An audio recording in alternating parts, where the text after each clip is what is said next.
Hi, I'm Jonah, and this is a native flute tutorial on how to play Jan Michael Looking Wolf's version of Arms of an Angel, a beautiful song originally done by Sarah Mclachlan. So this is the sheet music for Jan Michael's version of Arms of an Angel, and we'll use this to review the basics of tablature to help with this tutorial. If you don't feel that you need a review of tablature, move on to the time shown on the screen to start the tutorial itself. So these numbers here underneath the tablature images themselves are the number of beats that each note is held for. So in this case, starting from the top, we hold this for 1 beat, 1 beat, 1 beat, 2 beats, and a quarter beat, and then goes on half beat, half beat. These backslashes are rests, and the number underneath it is how long they're held for. So this is, the top one is 1 beat, and then 2 3/4 beats, and 1 beat, and so on. These lines here underneath the tablature images are slur lines. So when you play between these two notes, you will not tongue. Where all the other notes, if there's no slur line, you'll tongue between each note. These are grace notes, and these are notes that are quickly played as you're changing from one note to the next. And in general, they are slurred. This is likely a new symbol for a lot of you. This is a repeat symbol, and this is the first of two. The second one here, further on in the music. And as you're playing through the music, when you pass right on by the first symbol, and when you get to the second symbol, you go back to the first symbol and play through again. So it's a repeat. These numbers that have a slash through them are phrase numbers. And these are something that I'm going to be using to be able to walk through each phrase, which is what I find the easiest way to learn a piece of music like this. Phrases are like the sentences of a song. And so with wind instruments, phrases are often denoted by the rest periods, the periods in which you take a breath. The very first phrase starts here at the very beginning of the song, and it ends here where these rests are. And the second phrase will be between these rests and this rest here. And the third phrase is this next set of notes up until this rest. So we'll work through the phrases piece by piece. These are measure numbers, and a measure is from this line to the next. So each of these is a measure. Sometimes people refer to the 10th measure, or let's start at the 3rd measure, or something like that. So it's helpful if you have these numbers at the beginning of each line of music to let you know what measure that is. These numbers are the times that reference where this spot is on the actual track itself. And this is helpful when you're playing through in order to be able to reference these spots to hear what the actual song sounds like. So those are the basics of what I wanted to go over. And now we're going to work through the music. And we'll work it phrase by phrase. That's the best way that I find to learn a piece of music like this. So what I'm going to do is we'll go over each phrase, and I'll note anything that's unusual or any fingerings that are more challenging. And then I'll play it through at a really slow tempo. And then I'll play it through again at up to tempo. And then I'll play it a third time up to tempo along with the grace notes. And in the beginning, I'd suggest skipping the grace notes and then adding them in kind of once you have the music down.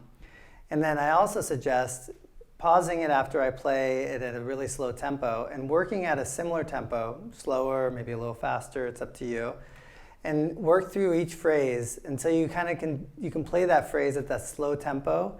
And what that's doing is it's helping you memorize the fingerings and the rhythm of each phrase. And then as you gain confidence with it, you can slowly bring it up to tempo. So let's start with this first phrase. And it's a pretty straightforward phrase. It's mostly quarter notes, or each note gets 1 beat. Now, when you get to this note here, this last note is a 16th note, or a note that gets a quarter of a beat. So it's a really fast note, and this little symbol here represents a decrescendo, which just means that you'll let it fade out. And so because it's such a short note, you mostly you hit the note and then you just immediately let your breath fall off. Here's what it sounds like at a really slow tempo.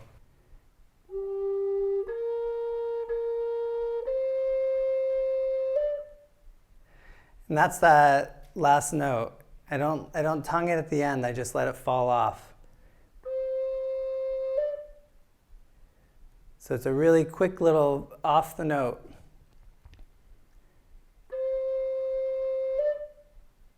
And my breath just fades out. And now at tempo, it sounds like this.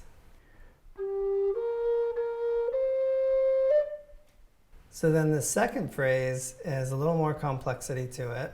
We have ties that tie notes together, and there's some sliding between notes. So let's work through this really slowly. So if you notice that the notes themselves, it's really just a series of walking up and down the flute. It's more of the rhythm that's a little more complex.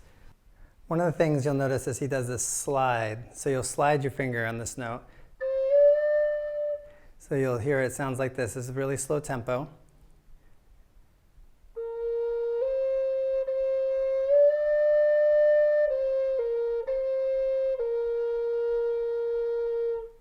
And up to speed.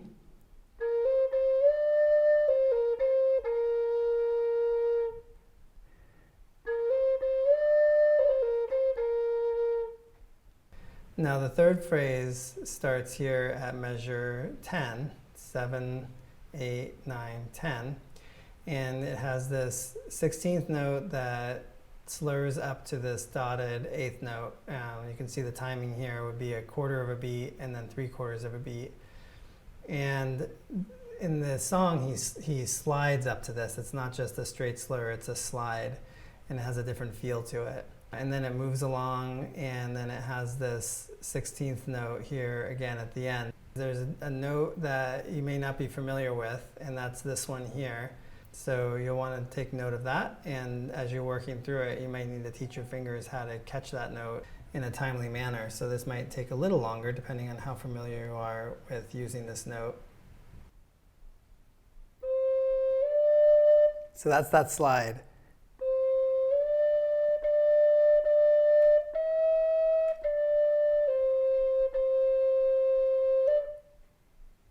So again, it's that let off, and you just let your breath fall out, but it's a real quick.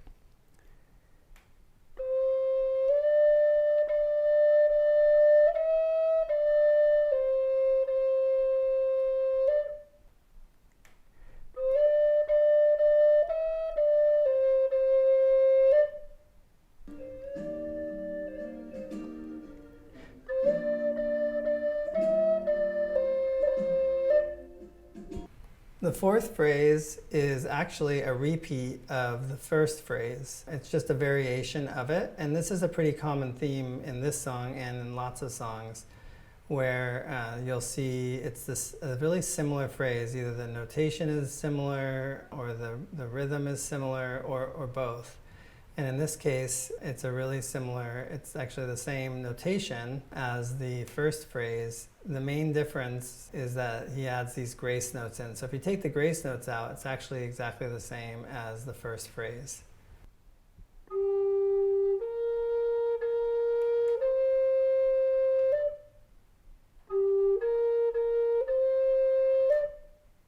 And then with the grace notes, now these grace notes are a little different in that instead of just slurring through them, on the first one you actually tongue the first part of the grace note and then slur down, and then the second one slurs all the way through.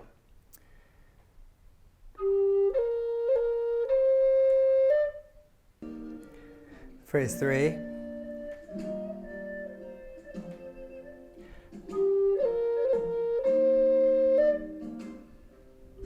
The fifth phrase sounds like this at a slow tempo, again skipping this grace note here.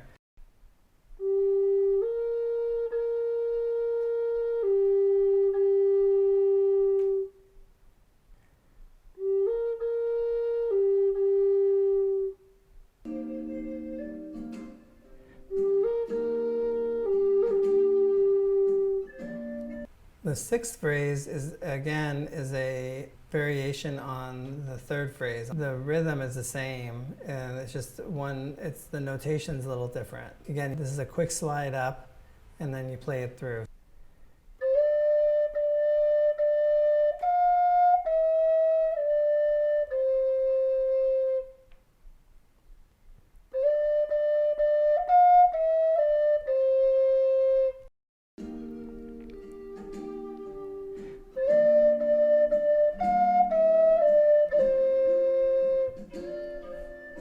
The seventh phrase, this phrase here, starts at 35 seconds the first run through, and then at 2 minutes and 26 seconds the second run through. And these notes here, this is a 16th to a dotted 8th note, and so it's a quick slide up, and again it's a slide. You know, it's a boom, boom kind of feeling to it, and then it goes down and then back up, and again it has the 16th at the end with decrescendos. And you might need to walk through these a number of times really slowly, and you can just pause the video and just keep walking through it and keep increasing the speed as you learn how to do it more and more, and your fingers kind of memorize the pattern and you memorize the rhythm that it's played at. So in this one again, the first two are slid, so it sounds like this, real slow.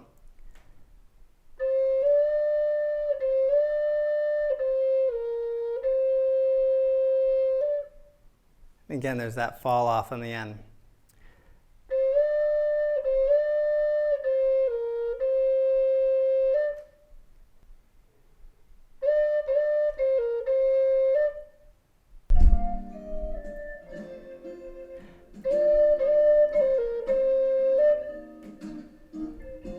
So now we're at the eighth phrase, and again, this eighth phrase is a variation. It's a variation on the second phrase. And it's really similar notation-wise. It's a little different rhythm-wise. It has this half note, which is held for 2 beats. And so this part of the phrase here is held for a little bit longer and then moves into this, the second part of the phrase. Again, the notation itself, the fingering, is not that complex, and this is true throughout the song. It's more just teaching the fingers how to do that with the rhythm that it's put to. So this is what it sounds like at a really slow tempo.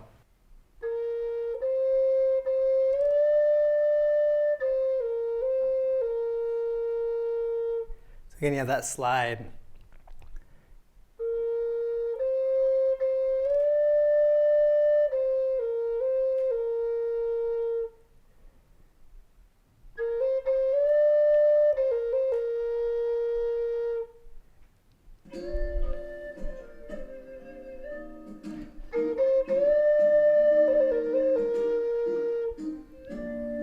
The ninth phrase is almost exactly like the third phrase. The main difference is you don't have that 16th note at the end, and it's a half note, so it's held a little longer at the end of the phrase. And again, we have this kind of odd note in here that is a fingering that a lot of people aren't going to be used to, so you'll need to work through that a little bit. So again, there's this slide as you go into it.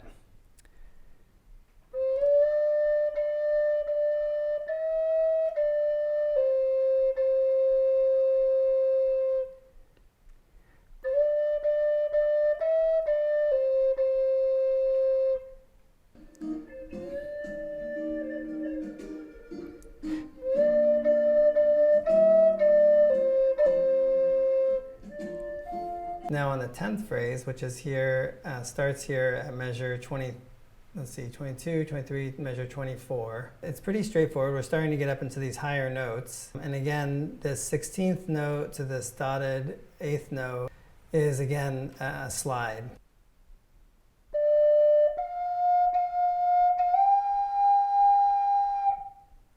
There's that slide again. Lots of sliding. Sliding is a big part of the song.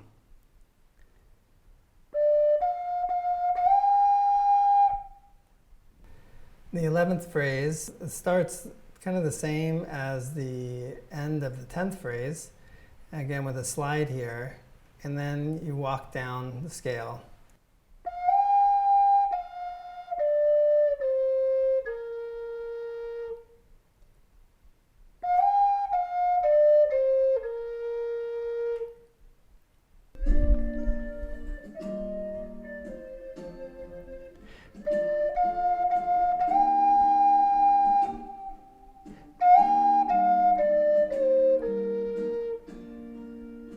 And 12th phrase, all these notes are held for 3 beats. It's a pretty simple phrase.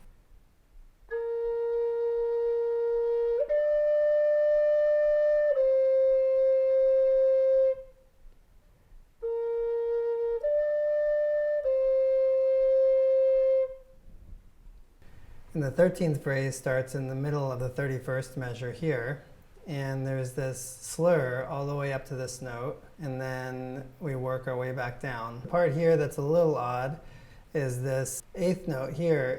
It's kind of an offbeat feel to it. And so you'll see as you hear it, it kind of sounds offbeat. It really adds to the song, I think. I like this. I like how he added this here.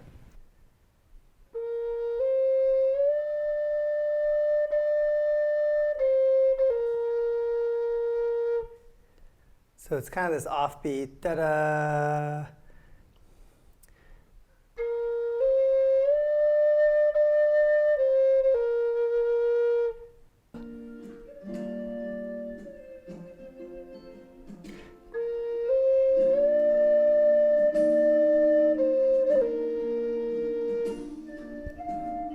The 14th phrase is a variation on the 10th phrase. Again, we slide up right here, and then we slow our way down, and then tongue back up to this last note.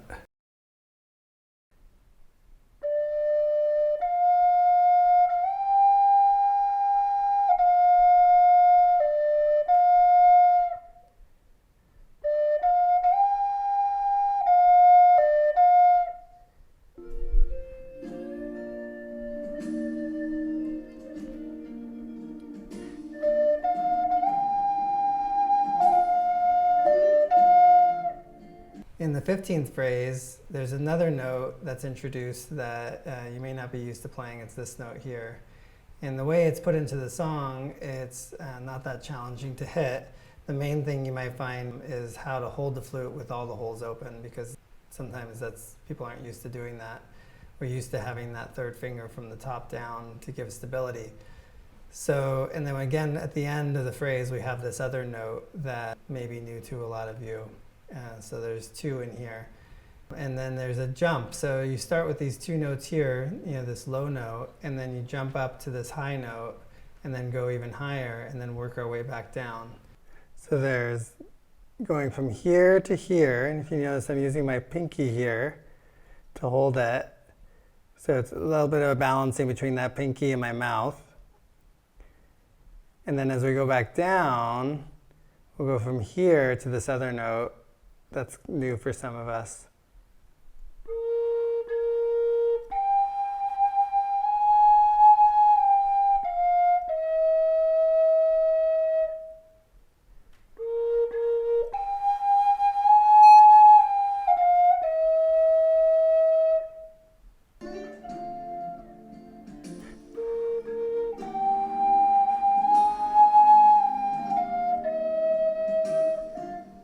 The 16th phrase, again, has this note that may be new to a lot of you.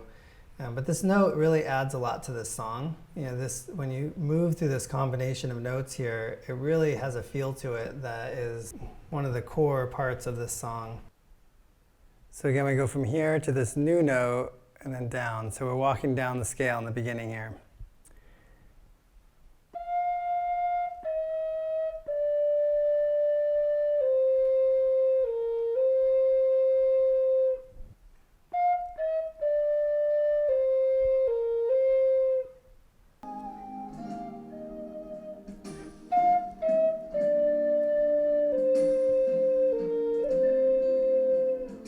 The 17th phrase is pretty much the same as the 13th phrase. It's a little different rhythm-wise, just where the slurs are, but it's pretty much the same. So it has this, again, this kind of 16th note that feels a little off. It's like on the offbeat as you come down.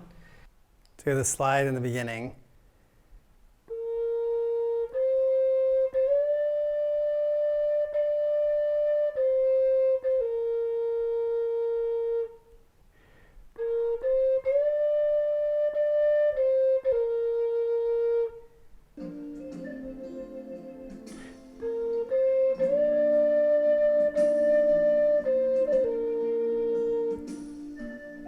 Here we are at phrase 18.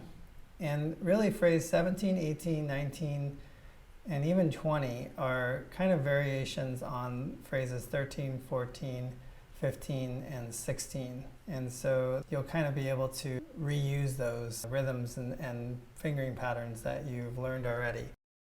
In this phrase here, we have, again, this slide up to this upper note, and then we move back down, and the ending is different than phrase 14. This ending here, the rhythm here is a little unusual, so it might take a minute to learn that.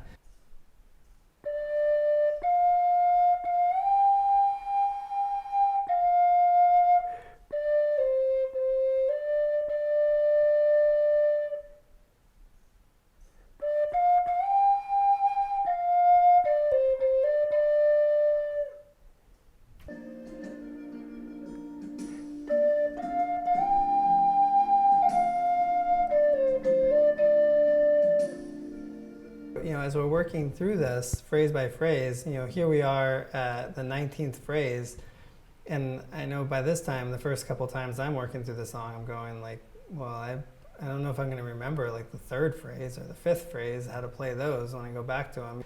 And that's why it's going to take a number of times to work through it, because each time you work through it like this, phrase by phrase, you're memorizing it a little bit more each time. So don't worry if you're thinking, I'm not going to be able to remember the beginning, and we're at phrase 19. So here we are at phrase 19. And again, this jumps up to these higher notes and these low notes, and has this note that may be new to some of you, and this other note in it as well.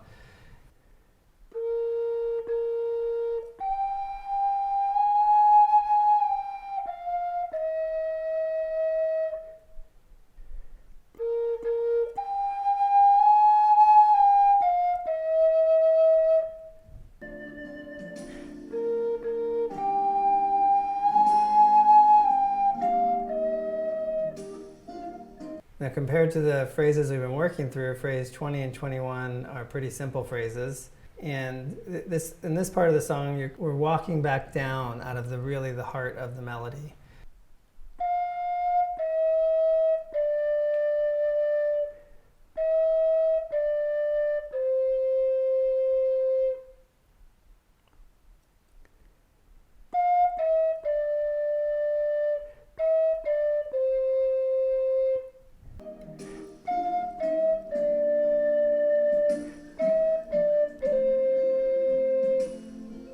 Phrase 22 is what we call a run. It's a fast sequence of notes all put together.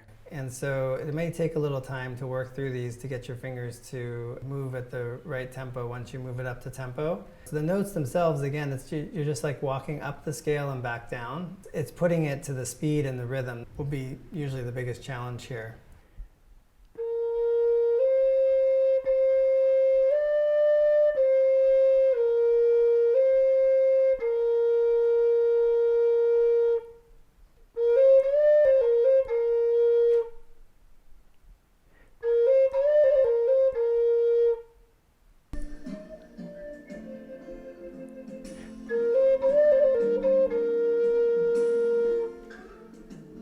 Now, phrase 23 is a variation on phrase 22. So you walk up kind of the same way. You're moving up the scale in the same way.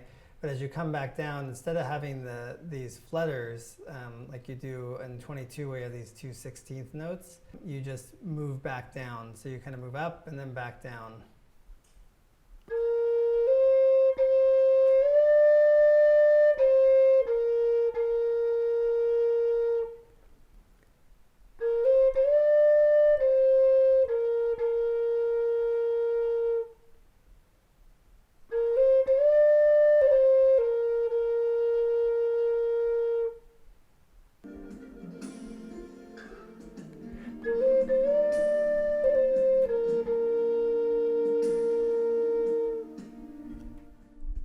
Now that's kind of the meat of the song. So we still have another page of music to go through here, but at this point you would jump back to the beginning and play through the whole song again. And then we would get to this point where we would hit this phrase, which we're going to call phrase 24. And if you move through the whole song again, you'd be at phrase, I think it's like 47 here. but I'm going to call it phrase 24 just to keep moving through this. So this phrase is a variation on 22 and 23, and it's a little different, but it's similar. You're adding this, again, this note that may be new to some of you here.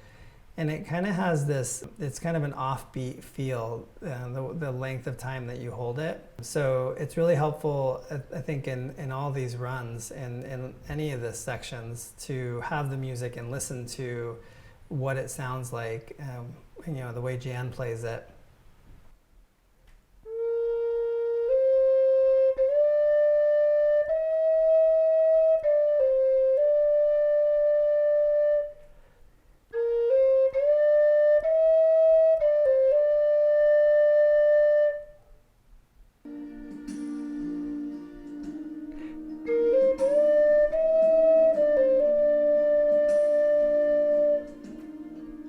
Phrase 25 is pretty much an identical repeat to phrase 23, except that we're holding the end note a little longer.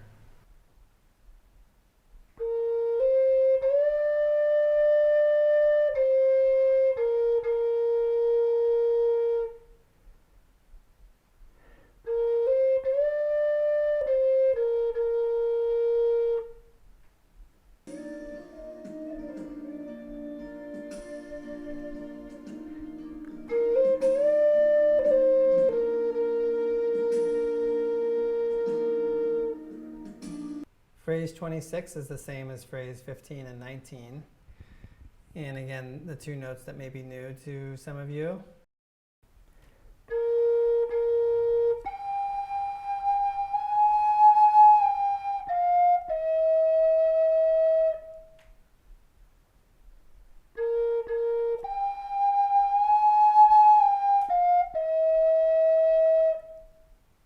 Phrase 27 and 28 are pretty much the same as phrase 20 and 21, although phrase 28 doesn't have the grace notes in it like phrase 21 does.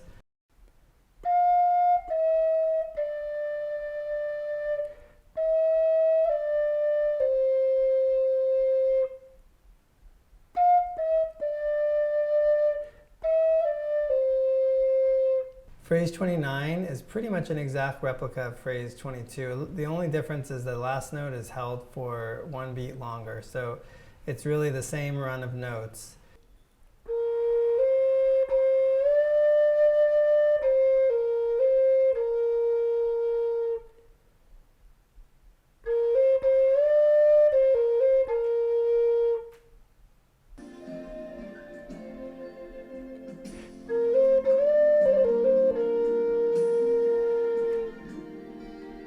And here we are at the end of the song at phrase 30. It's a variation on phrase 23 and 25, and it's pretty similar. All the way up, you know, it's the same, and then coming back down, it's a little different right in here.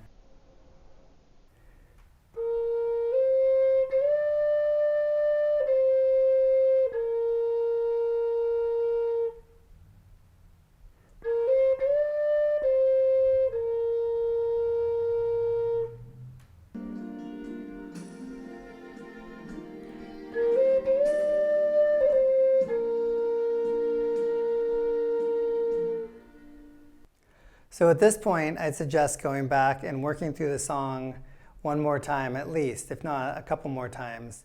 And that way you can really ingrain those fingering patterns and rhythms and begin to really memorize them.